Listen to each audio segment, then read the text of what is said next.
என் புதிய சுவை சேனலில் நாம் இன்றைக்கி பார்க்க போகிற ரெசிபி கத்திரிக்காய் மசாலா. இந்த கத்திரிக்காய் மசாலா ரெசிபியை எப்படி செய்கிறதுன்னு பார்க்கலாம் வாங்க.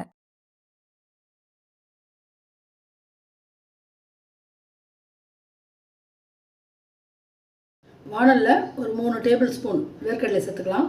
வேர்க்கடலையை ஒரு 2-3 நிமிஷத்துக்கு நல்லா வறுத்து எடுத்துக்கலாம். வேர்க்கடலை நல்லா வறுபட்டுடுச்சு பாருங்கள். இப்போ இதை ஒரு பிளேட்டுக்கு மாற்றிக்கலாம். 1 டேபிள் ஸ்பூனு கருப்பு எள்ளை சேர்த்துப்போம். இப்போ எள்ளையும் நல்லா வறுத்து எடுத்துக்கலாம். எள்ளு நல்லா வறுபட்டுடுச்சுங்க. இப்போ இதையும் ஒரு பிளேட்டுக்கு மாற்றிப்போம். வேர்க்கடலையை தோல் எடுத்துகிட்டு எள்ளு கூட சேர்த்து பொடி பண்ணி எடுத்துகிட்டு வந்துடலாம். இந்த பாருங்கள், இந்த அளவுக்கு பொடி பண்ணி எடுத்துக்கோங்க. வானல் சூடானதும் தேவையான அளவுக்கு எண்ணெய் ஊற்றிக்கலாம்.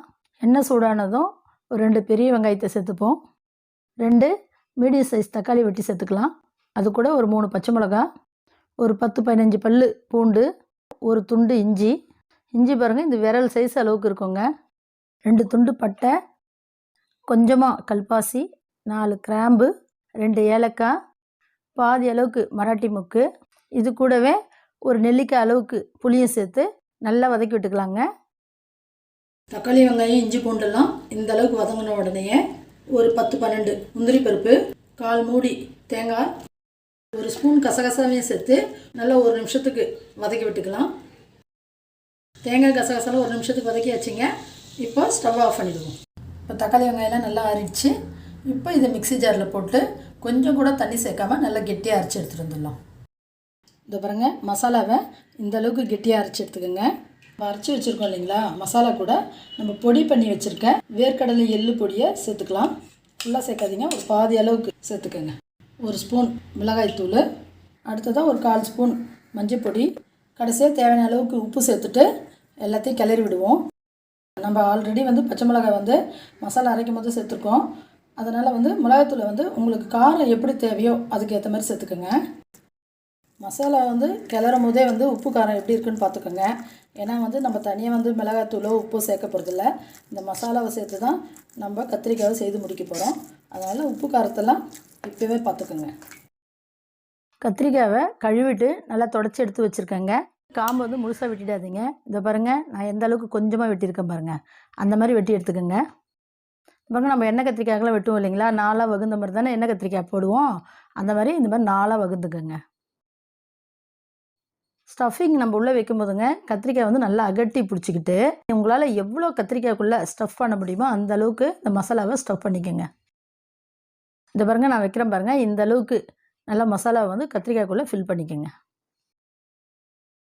தேவையான அளவுக்கு எண்ணெய் ஊற்றிப்போம். எண்ணெய் சூடானதும் ஒரு 1/2 ஸ்பூன் பெருஞ்சீரகத்தை சேர்த்துக்கலாம். பெருஞ்சீரகம் லைட்டாக பொரிஞ்சதும் 2 இனுக்கு கருவேப்பிலை தழையை சேர்த்துக்கலாங்க. கருவேப்பிலை பொரிஞ்சதும் நம்ம ஸ்டஃப் பண்ணி வச்சுருக்கோம் இல்லைங்களா கத்திரிக்காய், அதை எடுத்து எண்ணெயில் வச்சுப்போம். இப்போ நாம் இதை எதுவும் கிளறி விட வேணாங்க. அப்படியே ஸ்டவ்வை லோ ஃப்ளேமில் வச்சுட்டு ஒரு 2 நிமிஷத்துக்கு மூடி போட்டு வேக விடலாம். 2 நிமிஷம் ஆயிடுச்சுங்க. கத்திரிக்காய் ஓரளவுக்கு நல்லா வெந்திருக்குது. இப்போ நம்ம மீதி வச்சுருக்கோம் இல்லைங்களா, அந்த மசாலாவை எடுத்து கத்திரிக்காயில் சேர்த்துக்கலாம். இப்போ இந்த கிண்ணத்துலேயே ஒரு 3/4 கிளாஸ்க்கு தண்ணியை கலந்து தண்ணியை ஊற்றிப்போம். கத்திரிக்காய் லைட்டாக கிளறி விடுங்க. இப்போ திரும்பவும் ஒரு 5 நிமிஷத்துக்கு மூடி போட்டு இதை வேக விடலாம். 5 நிமிஷம் ஆயிடுச்சுங்க. கத்திரிக்காய் நல்லா வெந்துடுச்சு. இப்போ இதில் நம்ம மீதி வச்சுருக்கோம் இல்லைங்களா வேர்க்கடலை எள்ளு பொடி, இதை எடுத்து லைட்டாக தூவி விட்டுப்போம். இது கூடவே பொடியை நறுக்கின கொஞ்சம் கொத்தமல்லி தழையும் தூவி விட்டுப்போம். இப்போ கத்திரிக்காயை நல்லா வதக்கி விட்டுக்குங்க. நம்ம வெளியே வச்சு சாப்பிட்டா இது ஒரு 2-3 நாளைக்கு கூட வச்சு சாப்பிட்லாம். ஃப்ரிட்ஜில் இதை ஸ்டோர் பண்ணி வச்சுருந்தீங்கன்னு வச்சுக்கோங்க, 1 வாரத்துக்கு மேலே கூட வச்சு சாப்பிட்லாங்க, கெடவே கெடாது. இதுக்கு எண்ணெய் கொஞ்சம் கூடுதலாக தாங்க ஊற்றணும். அப்போ தான் மசாலா சாப்பிட்றதுக்கு நல்லா டேஸ்ட்டாக இருக்கும். இப்போ இதை 1 நிமிஷத்துக்கு நம்ம அப்படியே விடலாம். இப்போ நம்மளுடைய கத்திரிக்காய் மசாலா ரெடி ஆகிடுச்சிங்க. இது பூரி சப்பாத்திக்கு சூப்பரான சைட் டிஷ்ஷாக இருக்குங்க.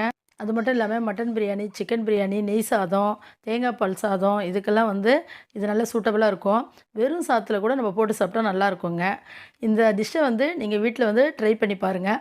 இந்த வீடியோ உங்களுக்கு பிடிச்சிருந்தா லைக் பண்ணுங்கள், ஷேர் பண்ணுங்கள். நம்ம சேனலை மறக்காமல் சப்ஸ்கிரைப் பண்ணிக்கோங்க. இது மாதிரி வேறு ஒரு நல்ல ரெசிபியோட அடுத்த வீடியோவில் நாம் சந்திக்கலாம்.